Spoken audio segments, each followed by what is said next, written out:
사부 죽장망해. 병연이 집을 나설 때 허리에 두른 행낭에 넣어온 엽전은 돈양하고 2푼이었다. 큰 돈은 아니었으나 산골에 찢어지는 가난 속에서는 좀처럼 만져보기 어려운 돈이었다. 한양에서 돌아와 서당 훈장 노릇을 하며 받은 엽전과 곡식을 아내 황씨가 축내지 않고 모아두었다가 길을 나서는 지아비의 행낭에 넣어준 것이었다. 어둘리에서 산골짜기를 타고 내려와 다시 강을 따라 영월로 걷는 동안 병연은 행낭에 들어있는 엽전의 무게가 거추장스럽게 느껴졌다. 자몽리에서 어머니와 형수 그리고 세상을 떠난 형, 병학의 양자로 들어간 아들 학균이 살고 있는 오두막을 찾아들었다. 마을 어귀에서 고사틀 따라 한참 들어가면 마을 끝머리에 남이 집. 밭둑의 처마가 땅에 닿을 듯 낮게 엎드린 초가 하나가 있었다. 세 사람은 거기서 살고 있었다.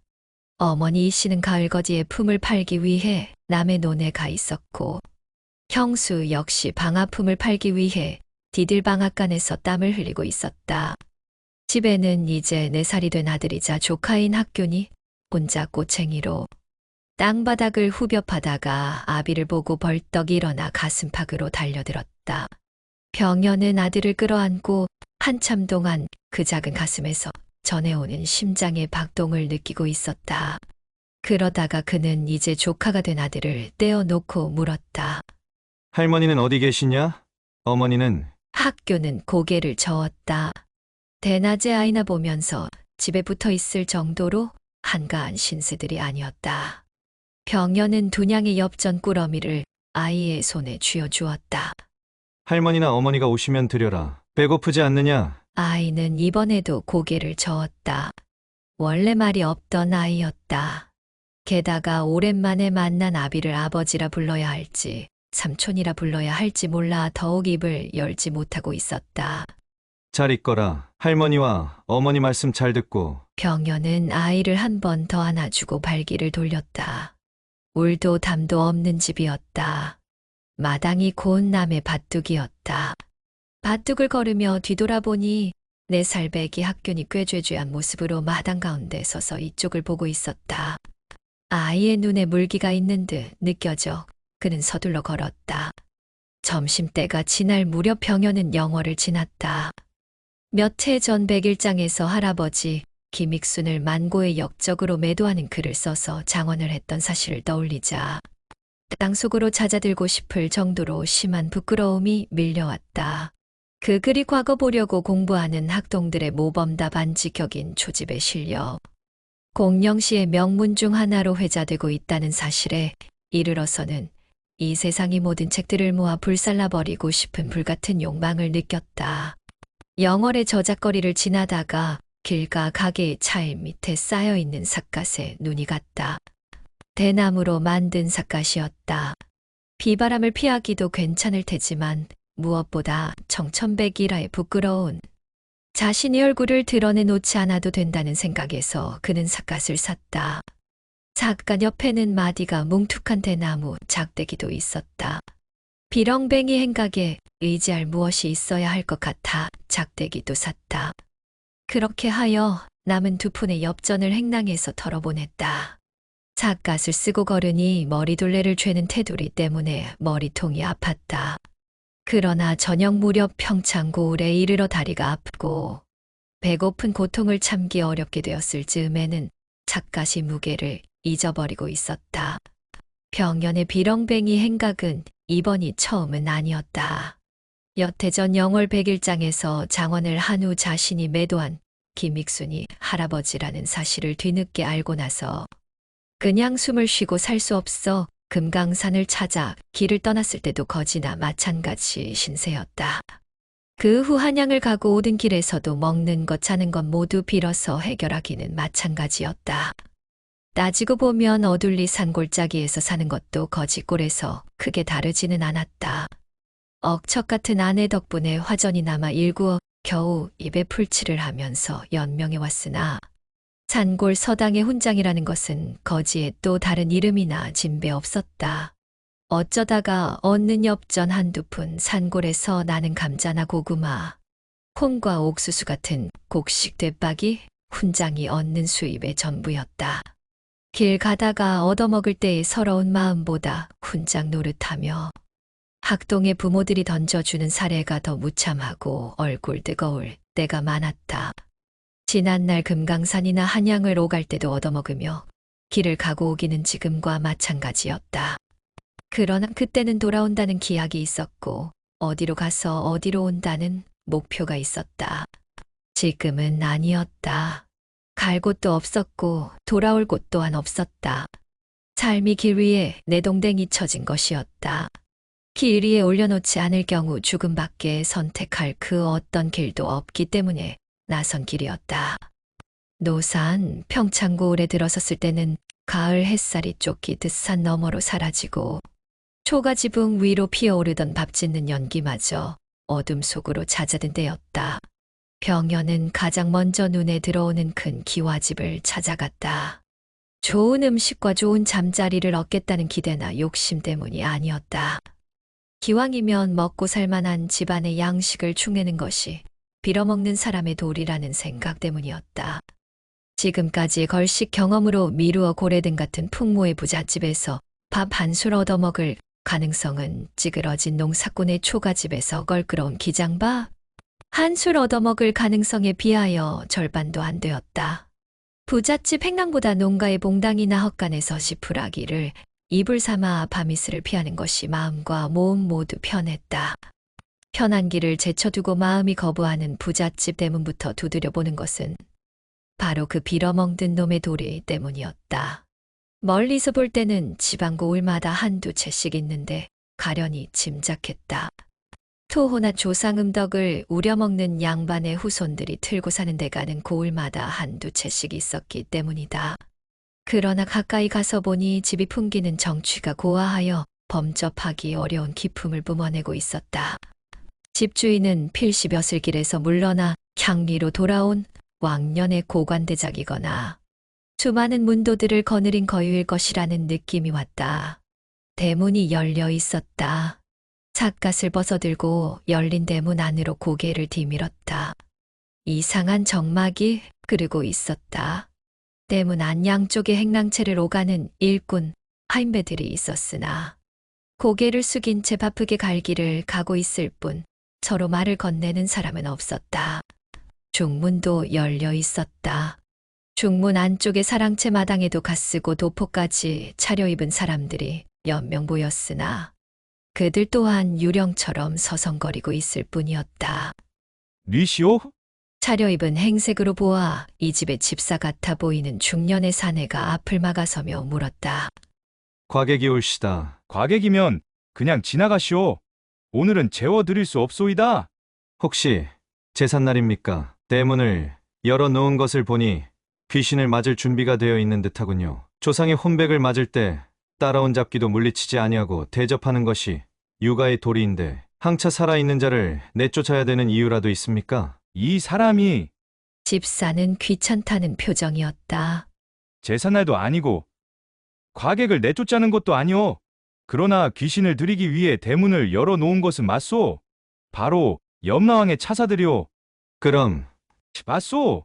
주인 어른은 정승을 지낸 모산 어른이요. 병환이 깊어 오늘 밤을 넘기기 어렵겠다 하여 피부치와 문도들이 모두 모여 기다리고 있는 중이오.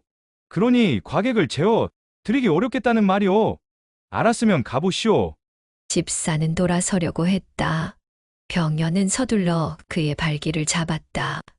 나는 글을 지을 줄도 알고 쓸 줄도 압니다. 집안을 기웃해보니 사대부들이 넘칠 만큼 모여있기는 하나 정작 요긴할 때 명정 하나라도 제대로 쓰는 일소는 언제나 달리게 마련이오. 집사가 돌아섰다.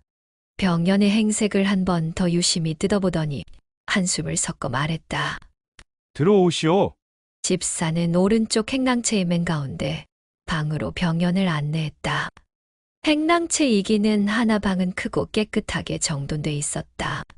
선반에는 갓과 망건이 단정하게 걸려 있었고 아랫목에는 지필묵을 갖춘 서한이 있었다. 내 방이요. 여기서 머무시오.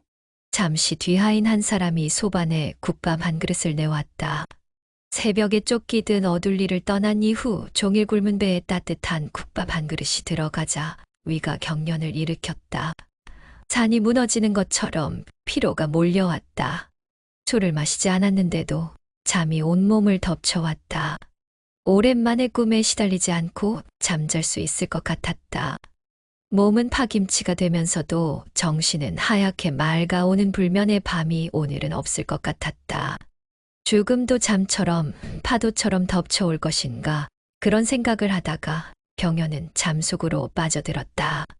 한밤중에 곡소리가 죽음 같은 잠에서 그를 흔들어 깨웠다.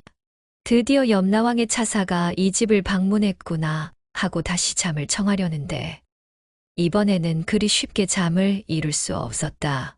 방금 염라왕의 차사들을 따라 검은강을 건너버린 노산 어른을 생각했다. 중종 이후 정함의 철학과 학풍을 이어받아 도학 정치를 내세우고 그 수단으로 급진적인 개혁을 내세우는 세력이 끊이지 않고 존재해왔다. 노산도 그 중에 한 사람이었다. 정조가 정치개혁을 실현하려고 할 때 뿌리 깊은 훈구 세력에 맞서서 개혁의 논리와 명분을 생산하여 제공한 유학자들 중에 한 사람이기도 했다. 정치뿐 아니라 학문에서도 노산의 유학은 조정함의 도학 정치에서 한 걸음 진일보한 것으로 평가받았고 전국의 서원 중에서는 그의 학문을 추종하는 서원이 많았다. 학문으로서는 하나의 학파를 정치 현실에서도 만만치 않은 세력을 형성해 놓았다. 바로 그 노산이 먼 길을 떠난 것이었다. 피부치를 비롯하여 문도들이 하늘이 무너지는 걱정으로 밤을 지새우고 통곡할 만한 일이었다. 새벽녘에 방의 주인이 잠시 들어왔다. 뜬 눈으로 밤을 새웠기 때문에 집사는 방에 들어오자 서안에 기대어 주저앉았다. 병연은 벌써 일어나 땀에 절어있는 무명겹옷을 끼어 입고 앉아 있었다. 곡소리를 들었습니다. 병연이 인사했다. 글을 지을 줄도 알고 쓸 줄도 안다고 했죠? 명정을 쓸까요? 아니요. 그건 날이 밝은 후에 할 일이고 우선 한양으로 보낼 부고가 있어야겠소. 선비께서 말한 그대로 이 집에 지금 사대부들이 득식을 거리고 있는 것은 사실이나 어느 누구도 이를 손에 잡을 만한 사람은 없어요. 모두들 눈이 뒤집혀 버렸소이다. 초상집에 모인 사대부들의 눈이 뒤집힐 이유가 뭡니까? 재산 다툼이라면 처첩과 자식들이 할 일이지요. 그것도 있습니다. 아들 5이 모두 배가 다른데 장소는 유약하니 지치들과 그 어미들이 눈에 불을 켜고 있습니다. 이 집의 공기가 답답하고 뜨거운 까닭이 그거요. 사대부라는 자들은 더 복잡합니다. 어른의 유학을 가져가 적자가 되려는 싸움이 하나 있고 노산이 없으니 마음먹은 대로 도학 정치를 매도하여 권력의 줄을 대보려는 치사한 무리들도 섞여 있습니다. 이건 초상집이 아니라 전쟁판이고 난장판입니다. 집사는 낯선 과객에게 너무 많은 말을 했다고 생각했음인지 침을 삼켰다. 그건 그렇고 사정이 그러해서 부고장 하나 쓸 사람이 없습니다. 선비께서 좀 써주시지요. 그렇게 하지요. 그럼 아침 먹은 뒤에 다시 오리다. 아침상은 어제 저녁보다 좋았다. 게다리 소반이었으나 기름이 뜬 고깃국에 자반도 있었다. 아침밥을 해치운 다음 병연은 같은 내용으로 써둔 부고장 연암은장을 잘 접어서 집사의 서안에 올려놓았다. 그리고 서둘러 삿갓을 쓰고 초상집을 떠났다. 하인이 아침상을 물린 뒤에도 한참을 기다리다가 집사는 방으로 들어갔다. 나그네는 보이지 않았다. 마루 안쪽 옆에 두었던 삿갓도 보이지 않았고 돛돌 위 집신도 없었다. 사라진 것이었다. 그러나 서안에는 몇 장의 부고가 놓여 있었다. 배고픈 거지가 분명하던 과객의 얼굴을 떠올리며 집사는 혼잣말로 중얼거렸다. 사람 꼴하고 글씨는 같이 간다고 하는데 그 양반 행색과 달리 글씨는 참 단아하네. 내용을 읽어보다가 집사는 고개를 꼬았다. 유유 화와 이게 무슨 장난질이야? 연암은 장의 부고장이 모두 같은 내용이었다. 구겨서 버리려다가 집사는 문득 장난 같은 부고장을 다시 읽어보았다.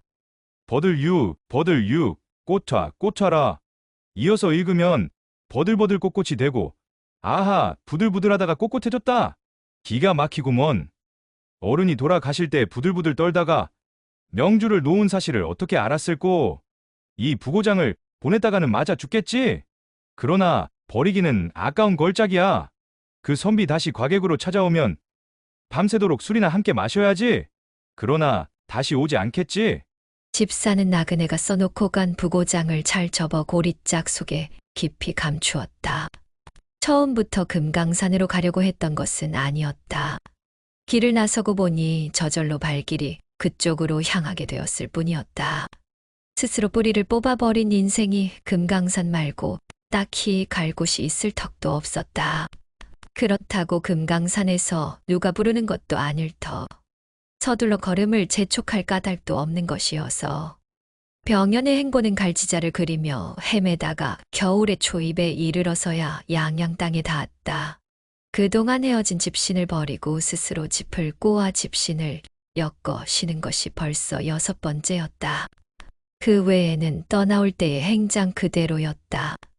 무명 겹옷이 가을 한낮에는 거추장스러웠으나 겨울로 접어들면서 차가운 바람이 커다란 동굴 드나들듯 사정없이 살갗으로 파고들었다.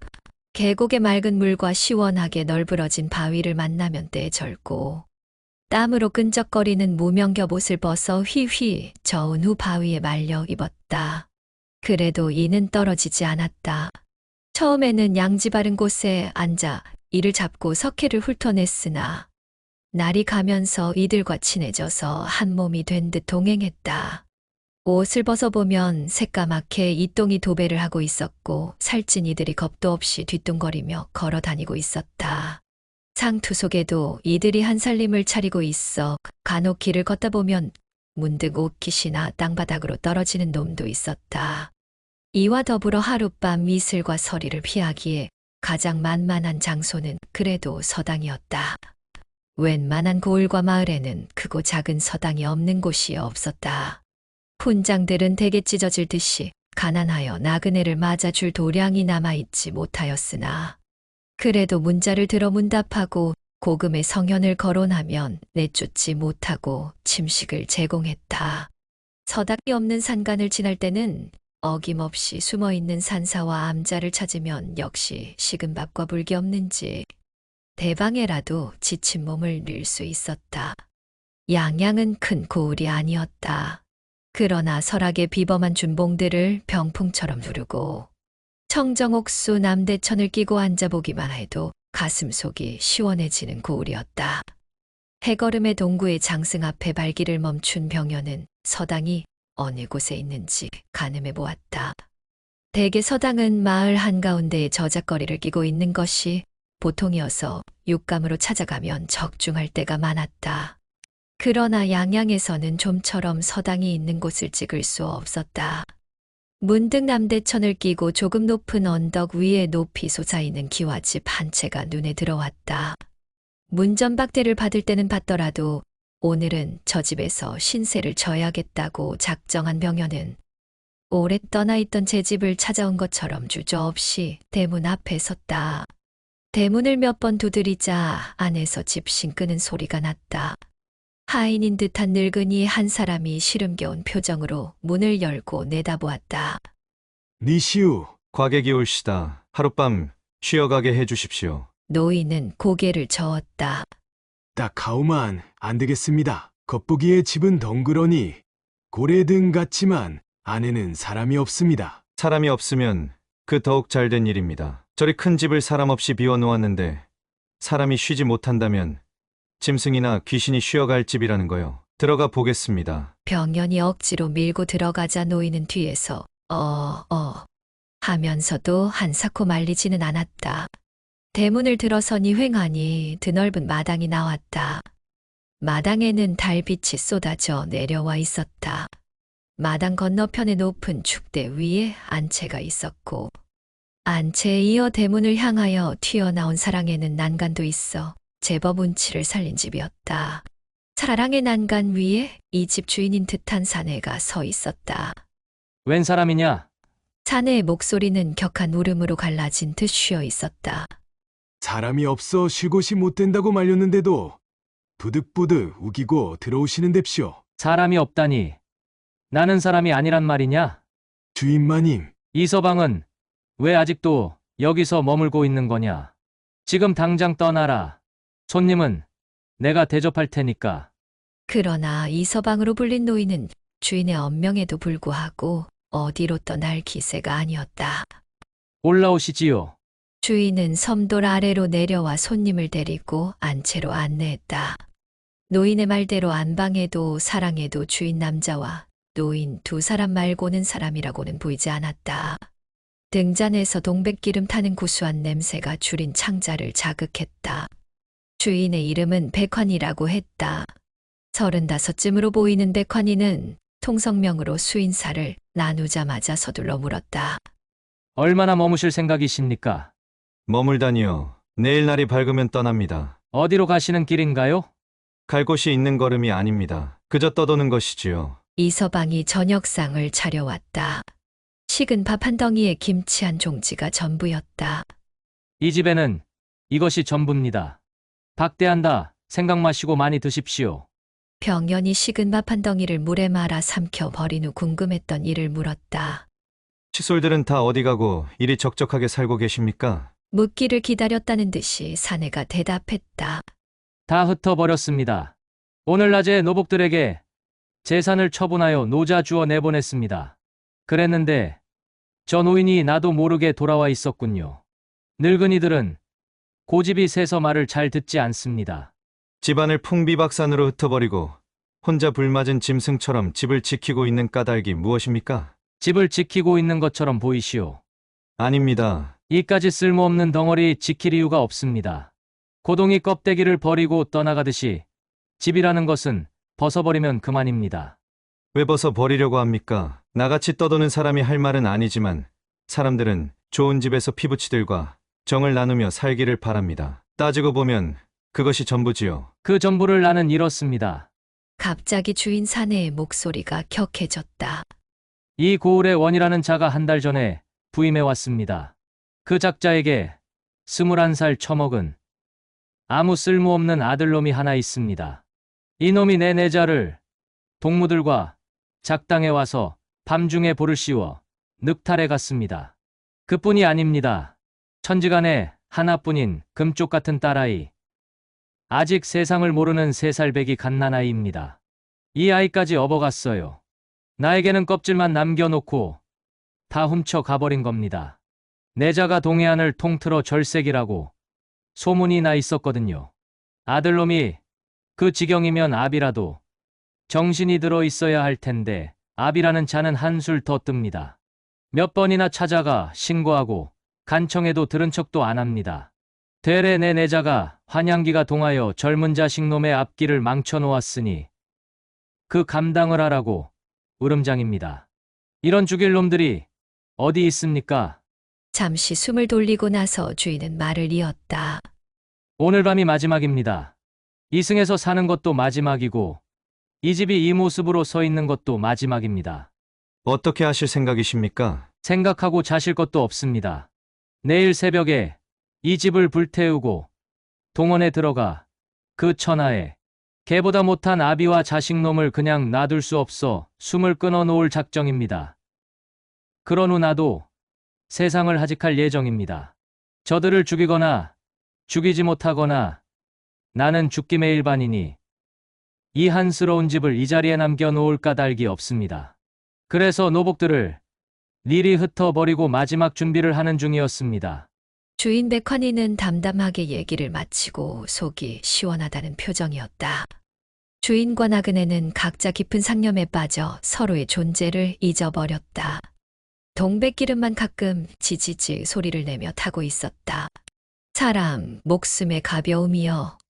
불나방처럼 불길 속에 뛰어들기는 원님의 아들놈이나 이 집의 주인이나 50보배 보였다. 한참 후에 병연이 깊은 침묵을 깨고 입을 열었다. 내가 글을 좀 지을 줄 압니다. 고 소장을 써드릴 테니 다행히 원이라는 자가 제정신이 돌아오면 좋은 결과가 있을 것이고 저자들이 정신을 차리지 못하고 끝내 금수의 본성을 버리지 못하면 그때 도륙을 해도 늦지 않을 것입니다. 고 소장은 이미 여러 번 내보았습니다. 가명에도 내보았으나 양반이라는 자들은 모두 같은 뱃속이라 통하지 않았습니다. 글은 소용이 없습니다. 그런 중대한 순간에 나 같은 과객을 내쫓지 않고 불러들인 것도 인연이 아니겠습니까? 소생이 비록 깊이는 없으나 요긴한 대목은 짚을 수 있어 사람을 감동시키는 법은 알고 있으니 못 이기는 척하고 하루만 참아보십시오. 병연이 진지하게 말했으므로 주인은 반신반의하면서 그렇게 해보겠다고 승낙했다. 곧 병연은 지필묵을 챙겨 글을 써 내려갔다. 뜻을 새기면 이런 내용이었다. 인간사 고통 중에 이별이 으뜸이다. 죽어 이별함도 서러운데 하물며 생이별일까? 하늘을 나는 기러기도 짝을 잃으면 슬피 울며 북쪽으로 가고 송아지 떠나보낸 어미 소는 간장이 끊어진다. 짐승도 이러하거늘 하물며 사람은 더 말하여 무엇하겠는가? 원하는 뼈에 젖고 복수는 구천에 사무친다. 이미 죽은 목숨인데 두려움이 있을 건가? 장량이 홀로 칼을 들었으나 진시황을 떨게 하였다. 세상에 흔한 것이 여자인데 사또 자제는 어찌하여 남의 처자식을 탈취하고 백성의 아비여야 할 사또는 또 어찌하여 폐륜을 두둔하는가? 이렇거늘 내가 바로잡지 못하여도 반드시 하늘이 치죄할 날 오리라. 보통 때 같으면 사또에 대한 협박으로 간주되어 더 모진 일을 당할까 염려될 수도 있는 글이었다. 그러나 백환이는 이미 죽은 목숨이었다. 집에다 불을 지르고 칼을 벼려 동원의 담을 넘기로 작정한 몸이라 두려울 것이 없었다. 그런 막다른 짐승의 용기가 글 속에 절절히 묻어 있었다. 백환이는 날이 밝자 고소장을 들고 동원으로 달려갔다. 글을 읽어본 사또가 저녁 무렵 고소인인 백환이를 불러들였다. 이 글은 누가 썼는가? 당장 분노의 벼락이 떨어질 것으로 짐작하고 가슴에 작은 칼을 품고 온 백환이었다. 사또의 질문이 뜻밖이어서 잠시 어리둥절했다. 그러나 숨기지 않고 대답했다. 어젯밤 남루한 옷을 입은 과객 한 사람이 집에 묵으면서 소인의 억울한 사정을 듣고 써준 글입니다. 그 오래? 사또는 머릿속에서 불길한 경종이 울리는 소리를 들은 듯 낯빛이 흐려졌다. 내 너의 신고를 받고 선처하기 위하여 자식놈을 닥달하고 온갖 애를 쓰고 있던 참이었다. 이제 처자를 돌려보낼 터이니 더 이상 불맞은 짐승처럼 날뛰지 말고 행동을 각별히 조심해야 할 것이다. 여부가 있겠습니까? 명심하겠습니다. 일단 머리를 조아렸다. 과연 세상 사람들의 이목이 없는 그날 밤 백환이의 아내와 어린 딸은 집으로 돌아왔다. 죽었다가 다시 돌아온 사람의 이야기는 가끔 있지만 전설에 지나지 않았다. 그러나 이 경우는 죽었다가 살아 돌아온 것 이상의 기적이었다. 기적에 스스로 놀라고 겨워서 아내와 딸을 번갈아 끌어안고 울다가 웃다가 백환이는 제정신이 아니었다. 떠났던 노복들도 어디에 숨어 있다가 나타났는지 그 밤 안으로 모두 돌아왔다. 겨우 정신이 돌아온 백환이가 병연에게 말했다. 이 은혜를 무엇으로 갚으리까? 나에게 적지 않은 재산이 남아 있소이다. 그 절반을 드릴 터이니 선비께서는 사양하지 마시오. 보면 모르겠소. 나는 재산이 필요하지 않은 사람이오. 그러면 날더러 은공을 모르는 짐승이 되라는 말씀이오. 은공은 이미 갚았습니다. 간장을 녹이는 슬픔 속에서도 지나는 과객을 물리치지 않았으니 그 은공 또한 가볍지 않습니다. 다음 날 새벽 동이 트기 전에 병연은 삿갓과 죽장을 찾아들고 백환의 집의 대문을 나섰다.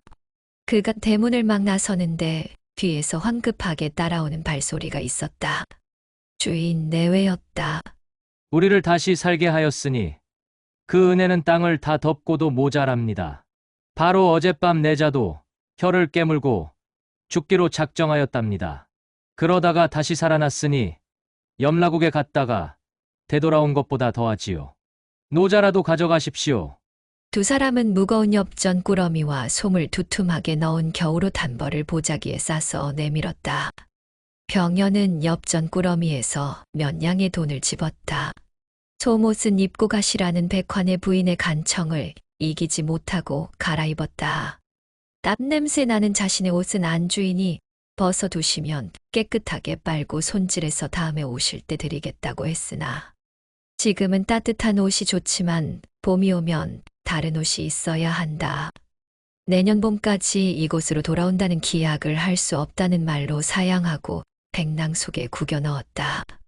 그날 아침 처서름이 얼었으므로 백환이의 집에서 얻어 입은 솜옷은 참으로 따뜻하고 포근했다. 어둘리에 두고 온 집이 그리웠고 따뜻한 아랫목에서 갓 태어난 둘째 놈을 안고 비릿한 전내를 맞는 환상이 그를 괴롭혔다. 짧은 하루해가 서쪽으로 기울 무렵 인제 고을에 닿았다. 첩첩한 산고비를 돌고 돌아 개울을 끼고 내려가자 갑자기 앞이 트이면서 거기 사람 사는 마을이 있었다. 조선 땅 어디로 가든 대개 마을이 나타나는 때와 장소는 이처럼 비슷했다. 산고비를 돌아 개울을 건너고 마을로 들어가는 오솔길에 올라서다가 병현은 문득 걸음을 멈추었다. 물가에 사람이 있었다.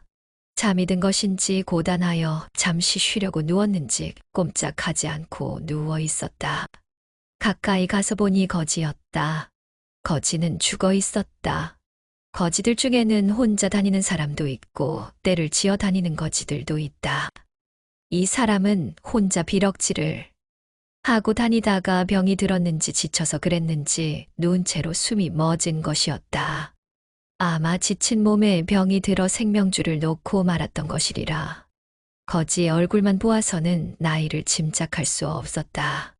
들고 다니던 동양 주머니를 열어보니 보리밥, 옥수수밥, 기장밥에다 뭉개진 감자가 뒤섞여 검은 빛이 나는 덩어리가 조금 남아있을 뿐이었다.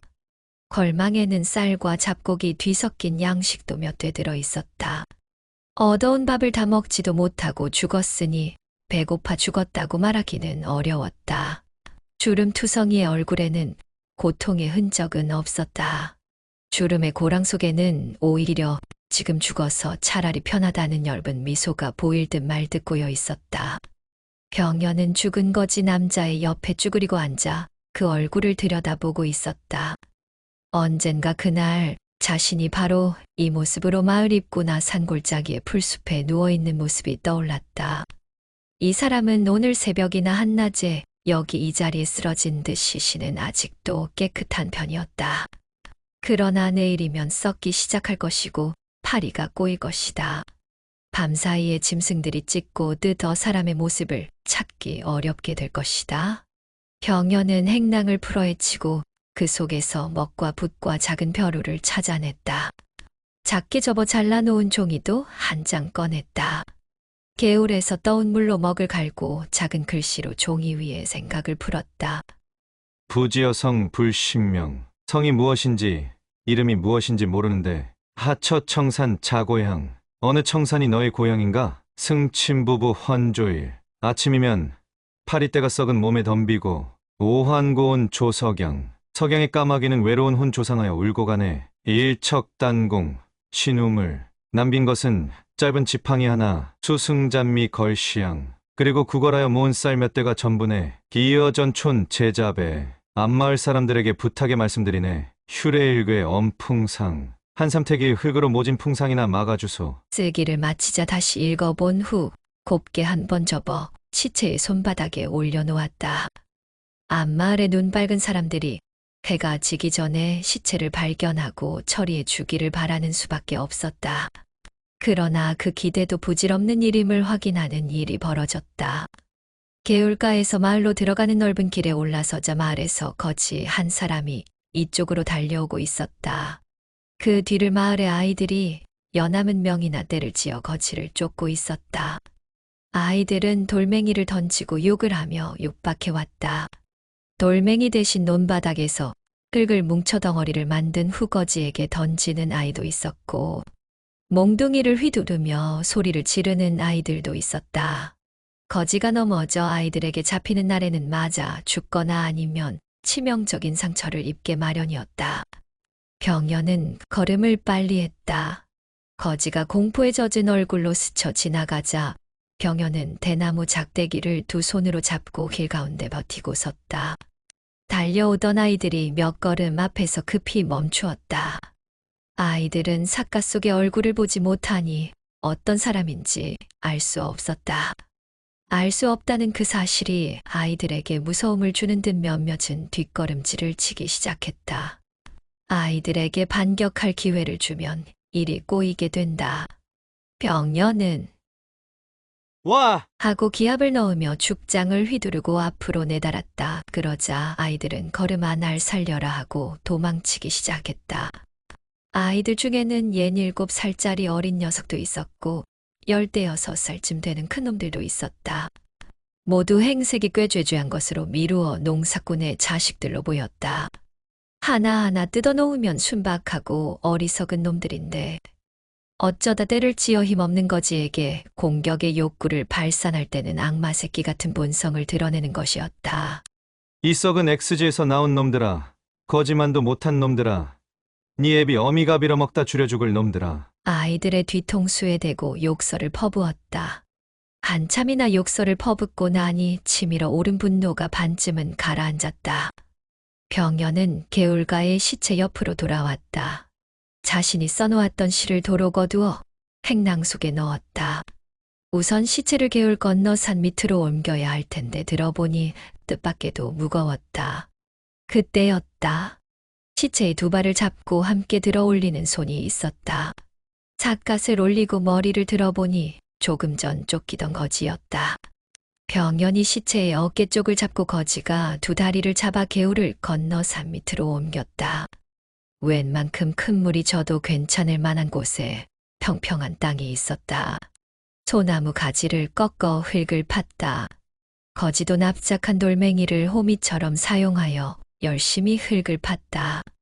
허리춤까지 빠질 정도로 구덩이를 판 다음 시체를 묻고 흙을 덮었다. 봉부는 따로 만들지 않았으나 머리 쪽에 긴 돌멩이 하나를 세워 놓았다. 그 돌멩이의 표면에 비명을 적어둘까 하다가 그만두었다.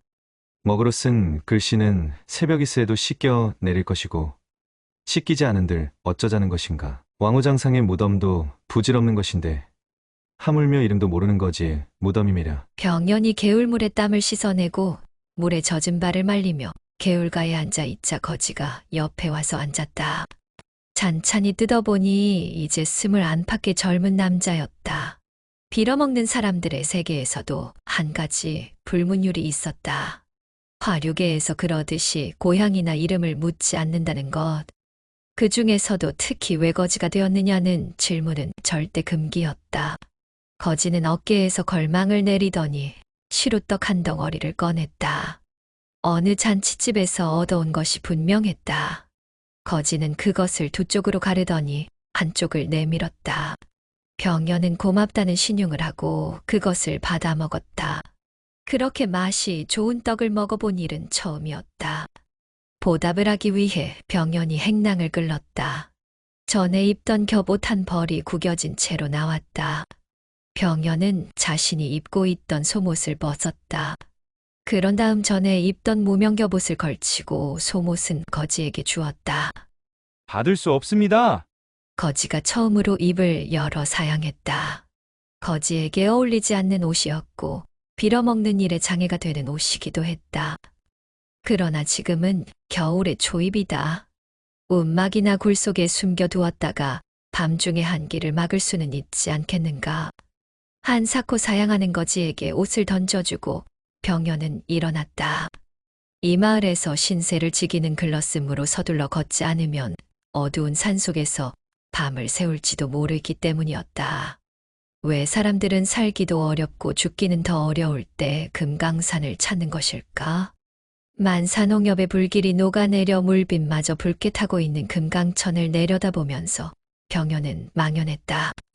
마침내 다시 오고 말았다는 생각에 스스로 처연한 기분이었다. 여기서 죽을 수도 있다는 생각, 여기서 죽어도 괜찮겠다는 체념이야말로 사람들의 발길을 끌어모으는 금강산의 특출한 매력이 아닐 수 없었다. 그러나 정작 병연의 발길을 금강산으로 끌어온 현실적인 요인은 뭐니 해도 봉우리마다 골짜기마다 박혀있는 암자들이었다. 출자바 12,000 봉우리에 19,000 암자라 일컫고 있으니 봉우리보다 암자 수가 더 많다는 뜻이었다. 그 수가 정확하게 19,000이든 그저 2-3천이든 가는 곳마다 암자가 자리 잡고 있어 의지할 것이하고는 대나무 작대기 하나뿐인 나그네로서는 일단 굶어 죽거나 얼어 죽을 염려는 없는 곳이 금강산이었다. 그렇다고 사찰과 암자가 나그네의 유숙처로 제공될 리는 없었다. 오히려 금강산 내의 사람들은 다른 곳의 사람들보다 인심이 나쁘다는 소문이 돌았는데 이는 사실이었다. 사암을 의지하여 무턱대고 금강산 유람을 떠나는 과객들이야말로 금강산 내에 있는 사람들로서는 가장 골치 아픈 손님들이었다. 금강산의 깊은 품속으로 찾아드는 길은 수십 개가 있거니와 병연이 처음 금강산을 찾았을 때와 같은 길로 들어선 것은 온전히 나그네의 습속이었다. 그러나 그는 장안사에서 머뭇거리지 않고 그 앞을 지나쳐 표운사에서 발길을 멈추었다. 장안사가 권문세가들이 드나드는 화려한 사찰이라면 표운사는 선승들의 수행도량으로 더 알려져 있었다. 법기봉 아래 돌로 빚은 예술품인 금강산 안에서는 드물게 평평한 흙살을 닦아 세운 절이었다. 벌써 동안거가 시작되었기 때문에 경내에는 신발 끄는 소리도 없이 인적은 끊어지고 정막이 내려앉아 있었다. 해가 지기 전에 며칠 묵을 자리를 찾아야 했다. 병연은 표운사의 몇 개 말사 중에서 가까운 안양암을 찾았다. 안양암은 법기봉 정상을 향하여 계곡을 따라 올라가니 갑자기 병풍처럼 닦아지른 단의 아래에 있었다. 수행도량이라는 뜻으로 불상을 모시지 않았고 요사만 두 채가 있을 뿐인 특이한 구조였다. 마침 해우소에서 고이춤을 올리면서 나오던 스님 한 사람을 만났다. 이건 행운이었다. 빌어먹든 얻어먹든 나그네 길에서 가장 어려운 일은 사람을 만나지 못할 때였다. 진보가 나쁜 사람이든 좋은 사람이든 일단 만나야 무슨 결과가 생기는데 덩그런 당우들이 즐비한 사찰의 경내에서 말붙일 스님을 찾지 못하거나 드높은 소슬대문 앞에서 아무리 소리를 지르고 문을 두드려 보아도 안에서 사람의 기척이 없을 때의 절망은 아득한 절벽 앞에 대책 없이 서 있는 기분이었다. 해우소에서 나오던 스님은 커다란 삿갓이 자신을 향하여 걸어오자 걸음을 멈추고 기다리고 있었다. 병연은 합장했다. 스님도 합장으로 인사를 받았다.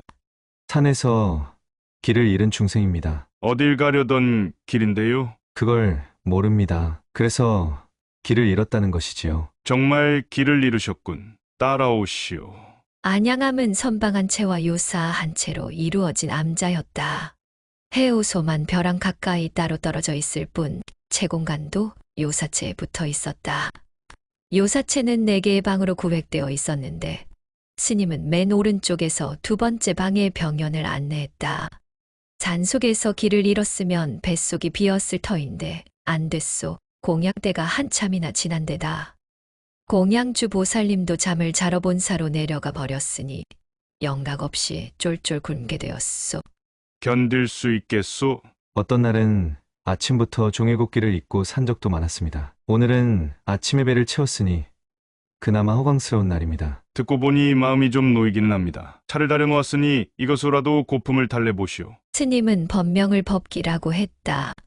금강산 전체가 법기보살의 영산으로 알려져 있고 그 중에서도 표운사는 본당인 반야전에 법기보살을 주불로 모셔놓은 데다. 절 뒤편의 봉우리도 법기봉이라 명명했을 정도로 법기보살 신앙에 뿌리를 둔 절이었다. 그런 절에서 법명마저 법기라 하였으니 이 절에서 태어나 이 절에서 동진 출가한 스님일는지 못 가는 생각이 들었다. 이쪽의 생각을 읽기라도 한 듯 법기 스님이 말했다. 혹 들어보셨나요? 회, 화상 이름을. 석시문중에 대해서는 아는 것이 없습니다. 그러나 해동불교의 정맥을 이어와 장차 유학이 사그라질 때 다시 불교의 중흥을 이끌 거장으로 그 이름을 듣고 있지요. 화상이 표운사에 머물고 계십니까? 옆방에 계십니다. 법기 스님은 턱짓으로 벽을 가리켰다. 그러고 보니 요사체의 맨 끝방 문설 주위에 당호를 적은 낡은 편액 하나가 걸려 있었던 것 같았다. 불교라 하면 곧 퇴해를 연상케 할 정도로 법력이 높아 해동 불타로 신앙의 대상이 되온 바로 그 큰 스님이 옆방에 있다는 말에 병연은 온몸이 떨려왔다. 그러나 정작 옆방에 큰 스님을 두고 시봉하는 듯한 젊은 스님의 태도는 냉소적이었다. 법기 스님의 방은 사방 10자 정도의 크지 않은 방이었다. 촛불 그을음에 사방의 벽과 천장은 새까맣게 물들어 있었다. 벽을 쳐다보던 병연이 눈에 문득 한쪽 벽에 붙어 있는 시구가 눈에 들어왔다. 승수단단 한마랑 유두첨첨 좌구신 반토막만 적어 놓긴 했으나 몇 년 전 장안사에서 자신이 써놓고 간 바로 그 시였다. 저건 나의 화두입니다. 병연의 눈길을 따라 시선을 주던 법기 스님이 말했다. 화두, 참선 수행하는 사문의 말뚝입니다. 마음을 한 군데로 모으는 말뚝 말입니다. 1300공안에 대해서는 들은 바가 있습니다만 저런 화두는 처음입니다. 나도 큰 스님으로부터 받은 화두는 무자였어요. 그러나 무자 화두를 잡고 20수년을 참고해도 깨달음은 열리지 않았고 화두를 잡고 앉으면 개처럼 달아나 버려요. 아, 그런데 3년 전이던가 4년 전이던가 장안사에 어떤 미친놈이 나타나 계곡에서 법담을 하던 스님과 유학자들에게 저런 시를 던져놓고 달아나 버렸다는군요. 저 시는 그 후 장안사 행자들이 입으로 전하고 글로 옮겨 삽시간에 금강산 내의 삶에 은밀하게 유통되었습니다. 지금은 저 시를 외지 못하는 중은 금강산 중이 아니라 할 정도로 유명한 시가 됐지만요. 나도 저 시를 처음 만나는 순간 벼락을 맞은 것 같은 충격을 받았어요. 중대가리가 늘어진 말불알이라니 폐부를 찌르는 비수 같았지요. 저 글을 지은 사람을 아십니까? 모르지요. 그때였다. 옆방에서 맡은 기침 소리에 이어 칼날같이 날카로운 노인의 목소리가 벽을 타고 건너왔다. 법기야, 내 이놈, 어디서 누구와 헛소리를 하고 있는 게야? 누워서 천장만 보고 있자니 적막하고 할 일이 없어 저렇게 소리 지르고 있습니다. 법기는 큰 스님의 말을 무시했다. 그 말을 엿들은 것처럼 큰 스님이 다시 목소리를 높였다. 이 더러운 놈아, 왜 내 옆에 붙어 느른이를 괴롭히는 게냐? 당장 바랑 짊어지고 떠나거라. 갈 곳이 없으면 지옥에라도 가거라. 그 대신 운경을 냉큼 데려다 놓아라. 운경이란 비구니 스님이 있습니다. 그 여자를 데려다 놓고 날더러 꺼지라는 말입니다. 내 이놈, 내 놈이 운경의 사타구니를 엿보았느냐? 아니면 왜 숨겨놓고 내놓지 않는 거냐? 더러운 놈, 육실할 놈. 다시 받은 기침이 한동안 이어지더니 잠잠해졌다. 운경, 스님을 데려다 주시지요. 모르시는 말씀입니다. 운경을 데려다 주면 옷을 벗겨놓고 여자의 아래를 한번 보겠다는 것이 저 노인의 소원입니다. 그러니 데려다 줄 수 없지요. 절대로. 아, 가슴이 메어와서 병연은 저절로 탄성이 입 밖으로 나왔다. 중으로 한평생을 산다는 것이 무엇인가? 깨닫는다는 것은 또 무엇인가? 무엇을 깨달아 무슨 공덕을 짓겠다는 것인가? 억장이 무너져 내렸다. 그건 그렇고 처사님은 대체 누구십니까? 병연은 벽에 붙여놓은 시를 가리켰다. 나는 저 시를 지은 사람입니다. 이번에는 법기가 놀랐다. 한참 동안 눈을 감고 있더니 이윽고 눈을 뜬 법기의 입에서 엉뚱한 질문이 나왔다. 혹시 출가하려고 금강산으로 온 것은 아니겠지요? 그럴 마음은 없었습니다.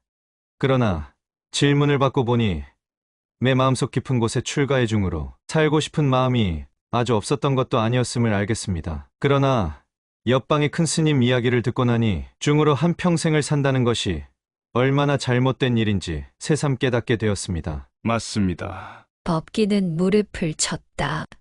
불가에서는 흔히 속세의 인연을 끊는다고 하나 실은 더 큰 인연으로 자신을 감옥에 가두고 있습니다. 자유롭게 사십시오. 매이지 말고 가두지도 말고 한평생은 그야말로 수유에 지나지 않습니다. 배가 고프군요. 고프지요. 뭐가 필요한지 알고 있습니다. 준비해 놓은 것이 있는데 지금 생각해보니 처사님을 위해 준비를 했던가 봅니다. 법기는 어둠 속으로 나가더니 작은 항아리 한 개를 안고 왔다. 땅 속에 묻어두었던 듯 항아리 주변에는 흙이 묻어 있었다. 흙을 털어내고 뚜껑을 연이 술이 풍기는 향기가 방 안을 왕동했다. 이 빠진 사기 그릇 한 개를 꺼내어 술을 따르면서 법기가 말했다.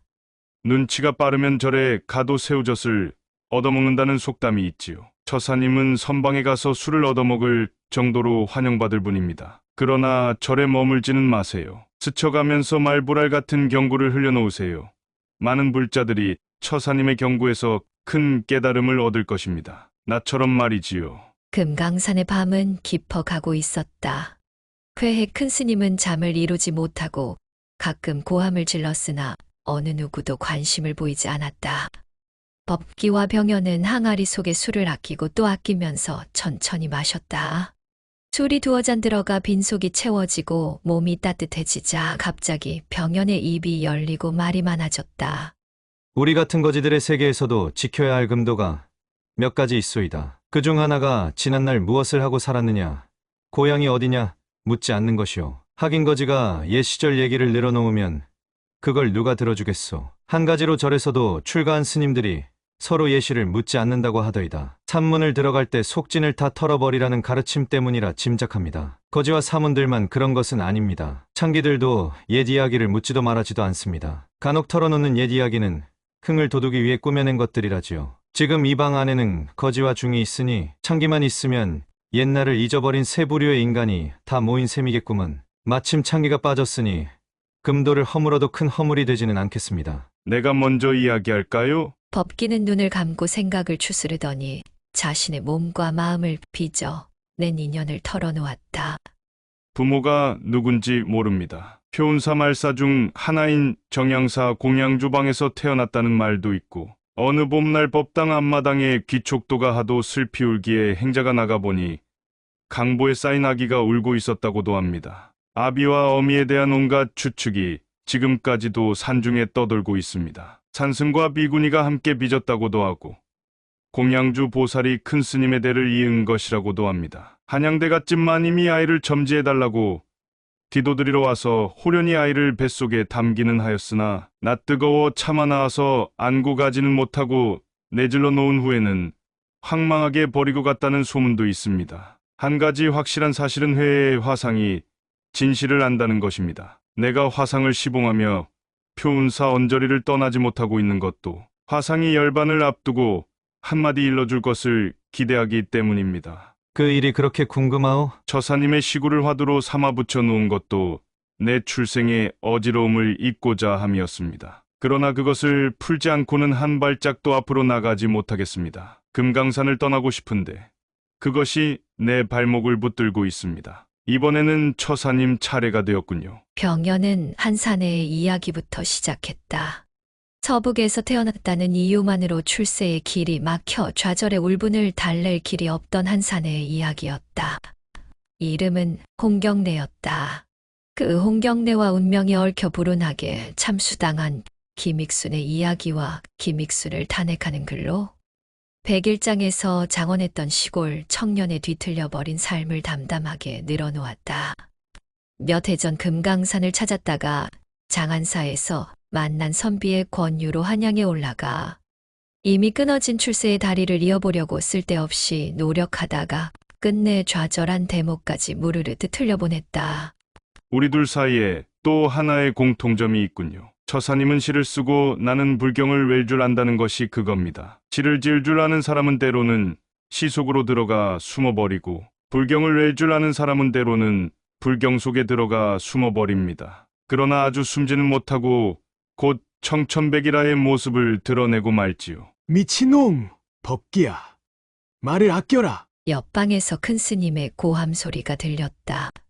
화상이 오래가지 않을 것 같습니다. 조금 더 열반에 가까워지면 목을 죄어서라도 나를 만든 인연을 밝혀내고야 말겠습니다. 안양함에서 법기와 함께 항아리 한 개를 비우면서 밤을 보내고 나니 병연은 금강산으로부터 자유로워졌다.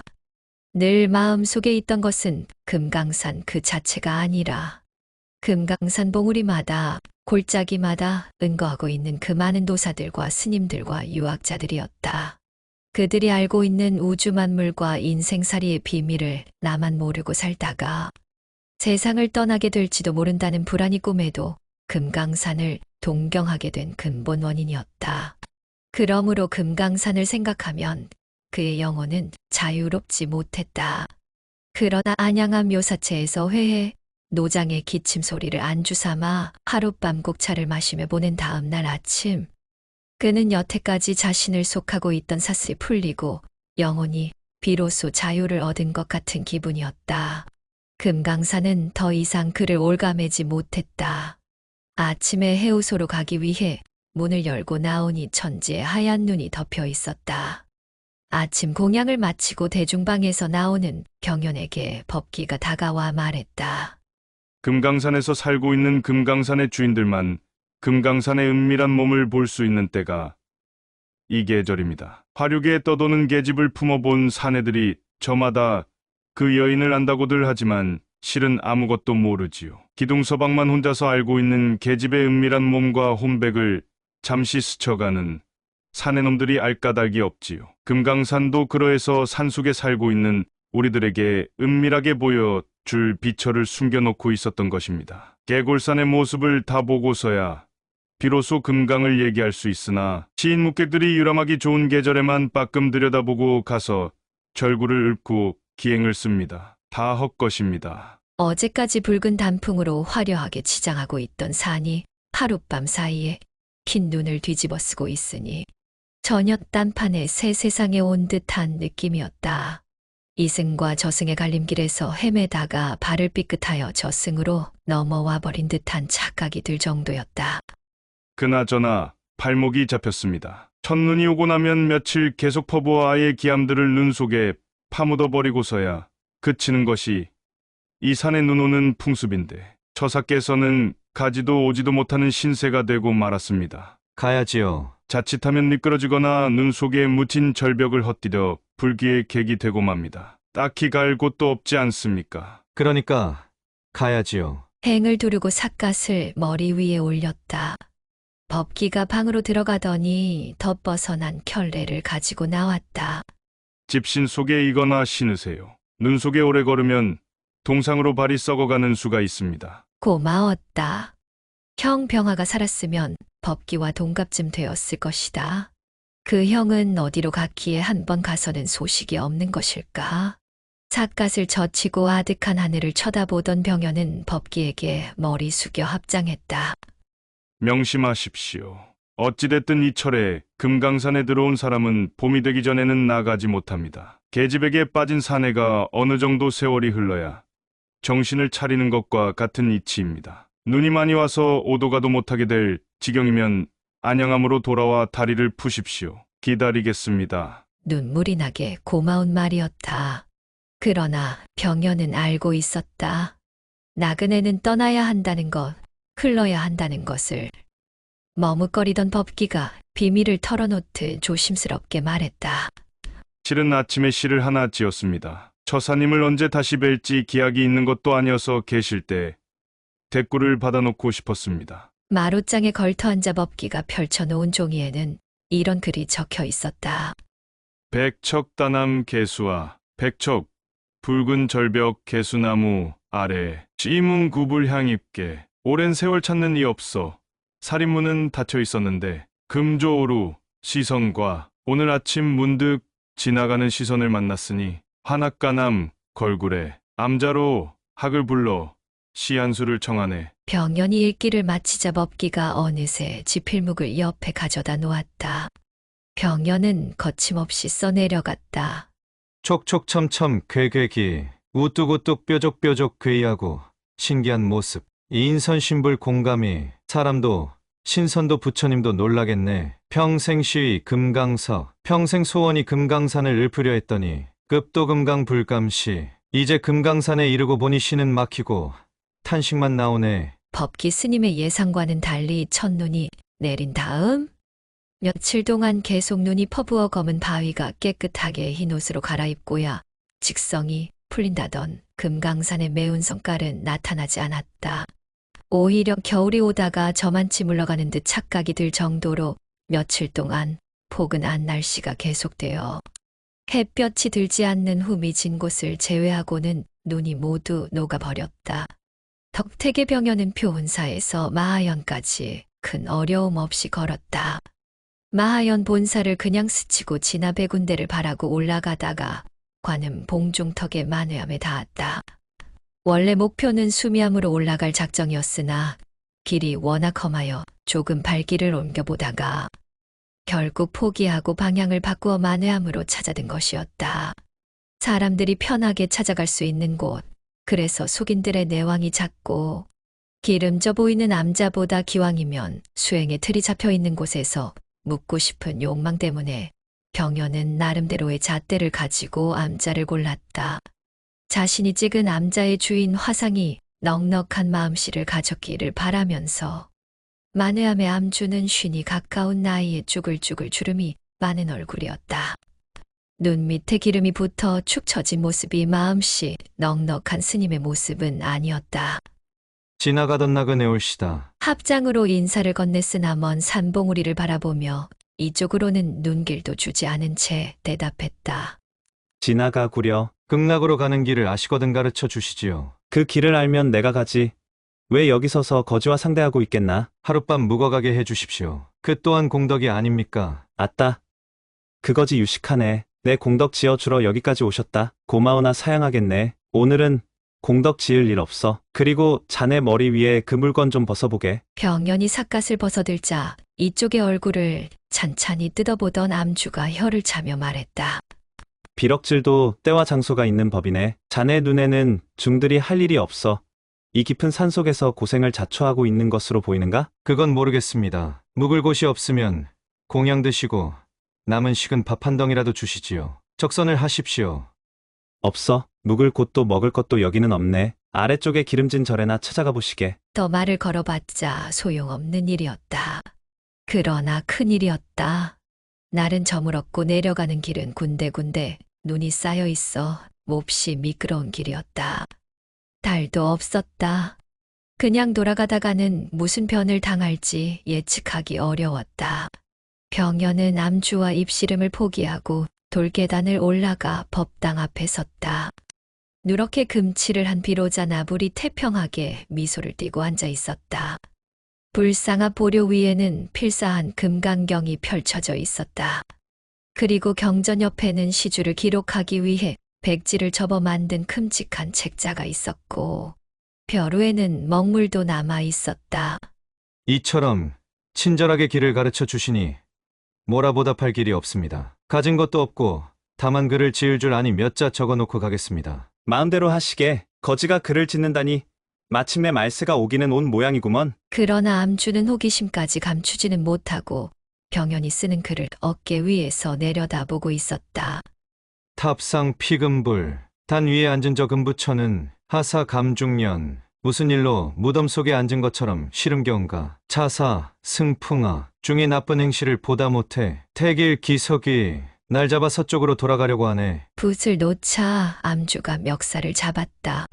병연은 멱살을 잡힌 채 몸이 번쩍 들리는 것을 느꼈다. 다음 순간 그의 몸뚱이는 법당 안 마룻바닥에 나뒹굴었다. 아주 죽여버리기 전에 당장 꺼져. 난 거지들에게 지친 몸이야. 너희들이 전생이나 이승에서 절집 살림에 먼지 한 톨이라도 보탠 거 있어? 부처님이 서쪽으로 돌아가고 싶어 한다고. 부처님도 돌아가시라고 그래. 그러고 보니 내 놈은 정말 글 줄을 아는구먼. 그래, 글은 대체 어디서 배우고 비럭질은 또 어디서 배운 게야. 공자 영감은 호랑이보다 탐관오리가 무섭다고 했지만 내가 보기에 짐승과 인간을 통틀어 가장 무서운 것은 거지들이야. 일 안 하고 남의 것 비럭질해서 먹고 살겠다는 놈들이야. 내가 세상에서 가장 경멸하는 놈들이 거지란 말이야. 빈대가 그 다음이야. 거지만 보면 나는 성질이 솟구쳐. 내 성질 돋우면 오늘 살인나. 나 지금 참느라고 무진고생을 하고 있으니 제발 사라져다오. 병연은 삿갓을 찾아들고 만회함을 떠났다. 수미암 가는 길보다는 양반이었으나 길이라고 할 것도 없었다. 올라갈 때보다 내려올 때가 어려운 것이 산길이었다. 게다가 날은 어두웠고 군데군데 쌓인 눈 때문에 미끄러웠다. 배고픈 호랑이나 살쾡이 같은 짐승이 장난을 걸어 올 수도 있었다. 이 땅의 사람들은 태어날 때부터 숙명적으로 호랑이의 공포에 쫓겨야 하고 귀신과도 싸워야 했다.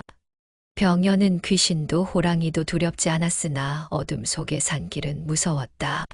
치명적인 상처를 입고 드러누우면 그것으로 인생도 끝이었다. 해독생불로 알려져 있는 회에 노장조차 늙고 병들어 자리에 누우니 치봉하는 상좌조차 내버릴 물건 다루듯 하찮게 보지 않던가. 하물며 떠도는 거지 신세를 누가 거들떠보랴. 밝은 날에는 만회함에서 소리를 크게 지르면 마하연에서 들릴 정도로 가까운 거리였다. 그러나 어둠 속에서 더듬으며 내려가는 길은 천리나 되는 듯 아득했다. 마하연의 대중방에서 흘러나오는 불빛이 솔가지 사이로 보였다 사라졌다 하는 지점까지 내려왔다. 갑자기 눈앞에서 길이 사라져 버렸다. 몸을 낮추어 두 손으로 더듬다가 삿갓이 나뭇가지에 걸려 앞으로 굴렀다.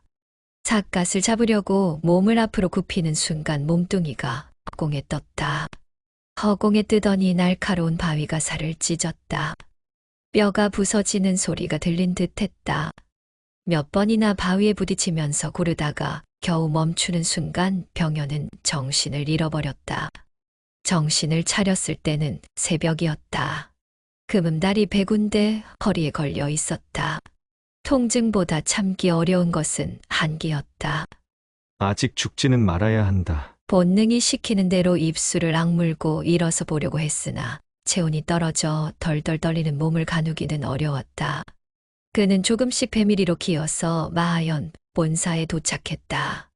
도량송을 외며 경내를 돌던 행자 스님이 이상한 짐승 한 마리가 마당을 기어오는 것을 발견하고 도반을 깨우러 달려갔다. 병현은 사흘 만에 정신을 차렸으나 꼼짝할 수 없었다. 다리와 팔이 부러졌고 늑골도 부러졌는지 숨을 쉴 때마다 심한 고통이 따랐다. 그는 마하연 원주 스님 방에 누워 있었다. 원주가 하루 2번씩 죽을 갖다 주는 것 말고는 달리 어찌해 볼 방도가 없었기 때문에 절에서는 그저 눕혀놓고 지켜볼 뿐이었다. 열흘째 되는 날 안양암에서 법기가 소식을 듣고 마하연으로 달려왔다. 형편을 살펴보고 내려간 법기는 몇 가지 요긴한 약재와 약탕관을 들고 왔다. 그날부터 무슨 약인지는 모르겠으되 약이라는 것을 먹기 시작했다. 이상하게도 법기가 가져온 약을 다려 먹은 후로부터 몸이 한결 가벼워지고 통증도 여려지더니 보름이 지나자 팔과 다리에 부러진 뼈도 아물기 시작했다. 한 달을 조금 넘겼을 무렵에는 지팡이를 짚고 걸을 수 있게 되어 아예 안양암으로 거처를 옮겼다. 이듬해 봄 금강산의 앙상한 바위마다 달라붙어 만년 녹지 않을 것 같았던 눈이 녹기 시작할 무렵 회에 노장이 입적했다. 노장의 다비식이 있던 날 병현은 안양암을 떠났다.